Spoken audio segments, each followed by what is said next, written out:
Assalamualaikum warahmatullahi wabarakatuh. Waalaikumsalam warahmatullahi wabarakatuh. Bagaimana kabarnya? Baik. Sebelum kita mulai pelajaran, mari kita coba dipimpin sama ketuanya coba. Assalamualaikum warahmatullahi wabarakatuh. Dan coba. Baca doa.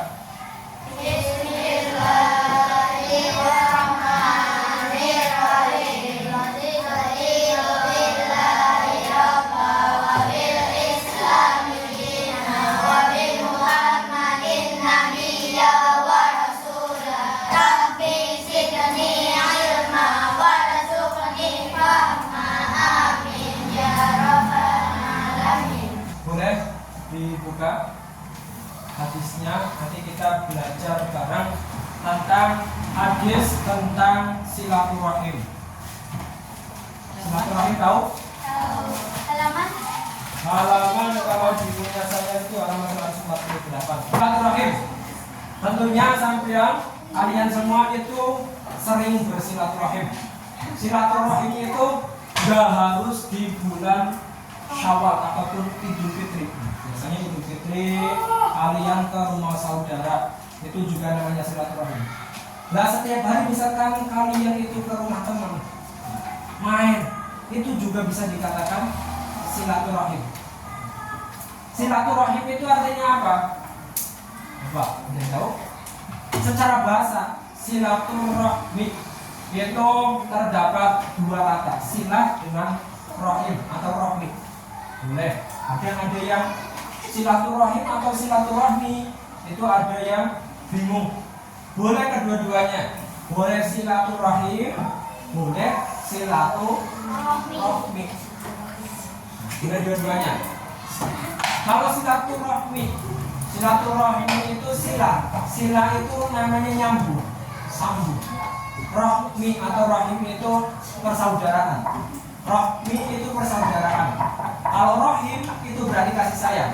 Berarti kalau silaturahmi itu menjalin atau menyambung persaudaraan. Kalau silaturahim itu berarti menyambung kasih sayang antara sesama saudara muslim ataupun saudara dengan temannya.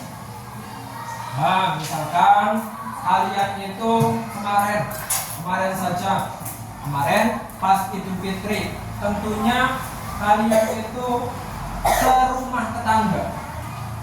Ada yang diam diri di rumah. Rebahan dari mulai pagi sampai sore ada? Enggak kan? Pastinya itu ke rumah saudara ya. Kebanyakan ini mesti ke rumah saudara. Itu namanya silaturahim. Silaturahim itu harus dijaga. Dijaga untuk apa? Untuk mempererat tali persaudaraan. Loh, itu saya pernah baca ada seseorang, katakanlah namanya siapa ya? Rojul. Si A namanya si Rojul, si B namanya si Zaid. Si Rojul ini mau melaksanakan haji. Karena si Rojul ini punya harta dan dia dekat itu dengan si Zaid, hartanya itu ketika dia berangkat haji dititipkan ke si Zaid. Setelah beberapa hari setelah pulang dari berhaji, si Rojul ini pulang ke daerahnya, kemudian menanyakan kabar si Zaid. Ternyata si Zaid itu sudah meninggal dunia. Nggak tahu kabar karena zaman dahulu itu belum ada yang namanya HP komunikasi untuk mengetahui jarak jauh itu nggak tahu. Pulang-pulang habis haji, dia hanya tahu bahwasanya temannya itu sudah meninggal. Nah, uang yang dititipkan ke Zaid tadi, yang dimiliki oleh yang berhaji tadi, itu ditanyakan sama saudaranya kepada keluarganya, gimana uang yang saya titipkan kepada bapak kalian? Ini jawab keluarganya nggak tahu. Kemudian karena dia itu penasaran, si rojul ini penasaran, si A penasaran tadi, menanyakan kepada ulama, ini bagaimana? Ya.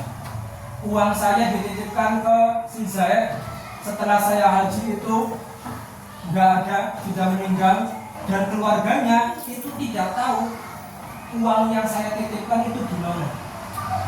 Disuruh sama ulama, coba sampeyan itu datang ke sumur Zam-Zam dan teriakan namanya. Kalau dia ahli surga atau surga, nanti akan menyambut ataupun menjawab panggilan sampeyan. Ini dilaksanakan, ya.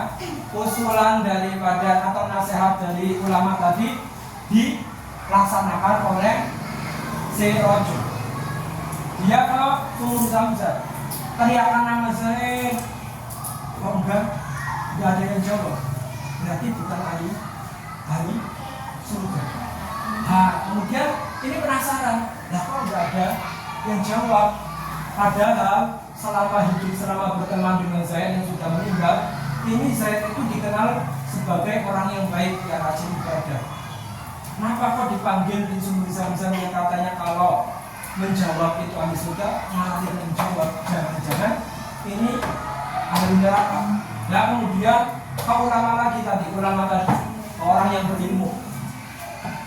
Ini bagaimana? Kok saya tadi ke sumur Zam-Zam manggil namanya si Zaid, nggak ada yang nyawa. Ini khawatir. Orang alim, orang ulama tadi khawatir. Jangan-jangan dia itu ahli neraka.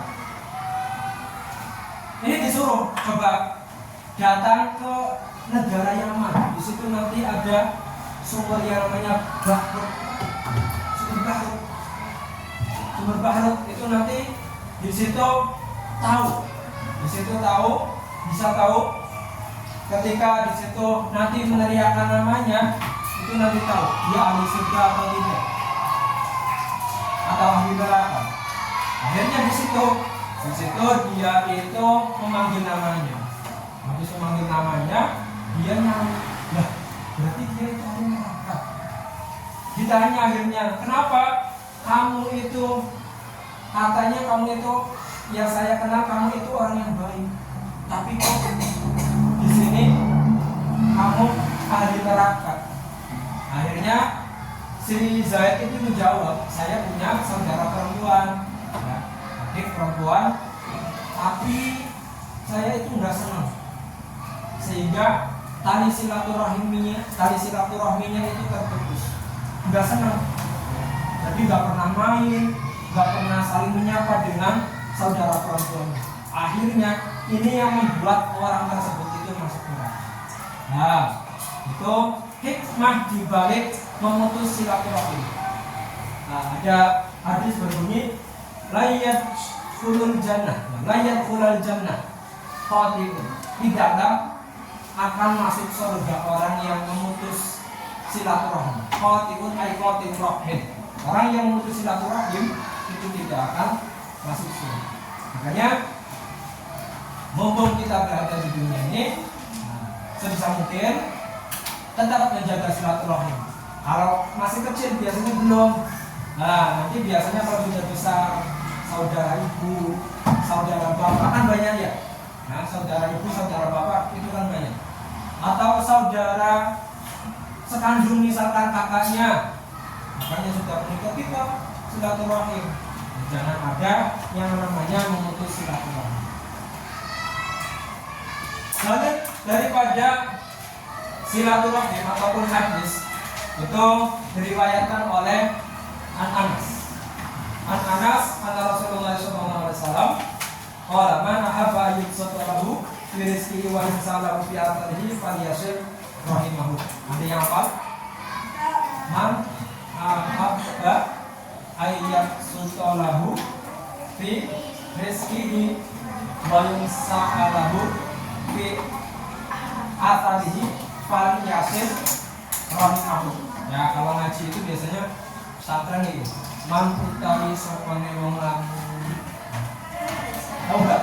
Iku ahaban menake sopoman ayat suto ini atau yang jembatake sopoman. Pernah ngaji seperti itu enggak? Hah? Pernah? Nah itu namanya mengaji di pesantren biasa seperti itu. Saya dulu juga ngaji seperti itu. Nah ini biar kita ketahui mana habayub setelah filistin wa yasahu fi asli faliyasin rahimahu.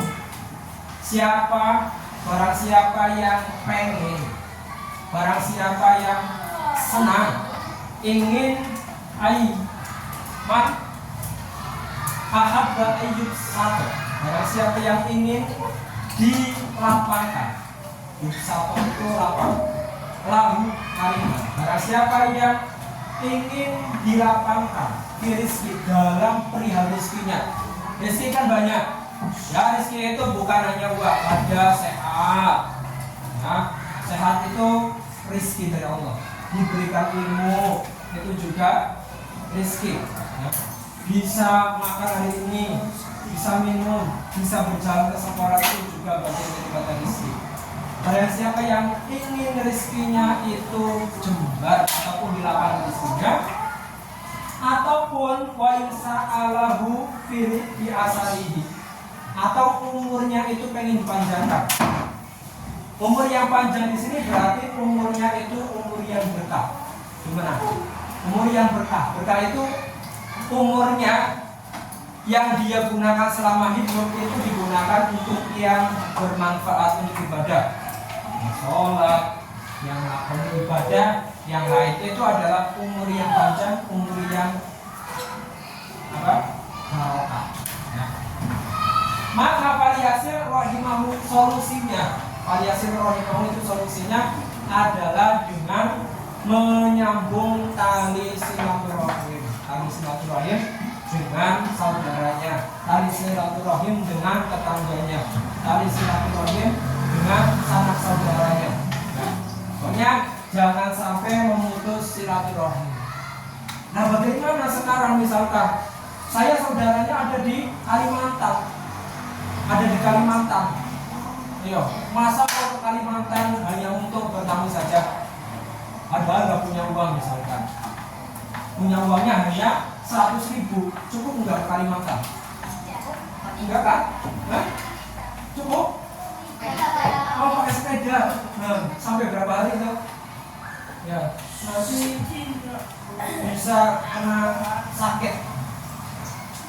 Maka nanti bisa dengan apa? Silaturahim tidak, kalau misalkan jauh itu bisa dengan cara telepon, itu juga bisa menyambung silaturahim. Bisa dengan video call, itu juga bisa. Ya, ini menurut Rasulullah silaturahim ini adalah hal yang dianjurkan, hal yang sangat dianjurkan. Nanti keutamaan silaturahim di sini banyak. Tadi bisa masuk surga dengan silaturahim, dengan kita menyambung tali persaudaraan dengan saudara kita, insya Allah itu bisa menjadi alat untuk kita masuk ke surganya Allah. Kemudian juga ya, manfaat daripada silaturahim apa tadi?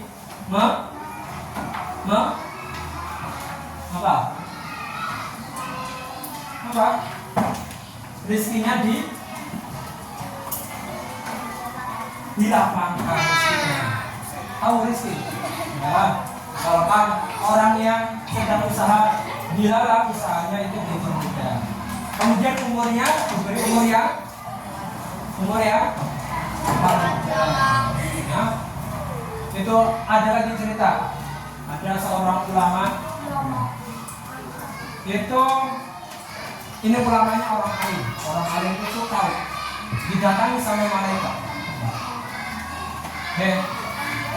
Kamu nanti, dan misalkan gini, kamu nanti matinya hari Jumat, Minggu. Berapa hari lagi berarti? 2 hari lagi, kamu matinya hari Jumat. Sudah didatangi malaikat seperti itu. Ya kemudian Ini karena dia itu tahu umurnya itu gak lama, akhirnya dia punya inisiatif. Ulangan ini beliau punya inisiatif untuk pamitan untuk menyambung silaturahim. Dia berjalan kaki ke daerahnya, silaturahim dengan orang tuanya, silaturahim dengan saudaranya. Kok sampai waktu yang ditentukan itu kok belum meninggal? Hasil ini tanya lagi kepada malaikat, kok waktunya sudah meninggal tapi saya belum meninggal? Ini karena berkat silaturahim. Nah, itu adalah salah satu manfaat silaturahim. Ya, saya apa saya kemarin pas lebaran. Kemarin ke rumah teman. Dapat uang berapa? Di kolam. Alhamdulillah. Ya, ini ini perlu diketahui cara bersalaman dengan orang yang lebih tua dari kita. Ya, ada yang salah ini. Ada yang salah Pak. Ayo. Yang benar bagaimana? Jadi terus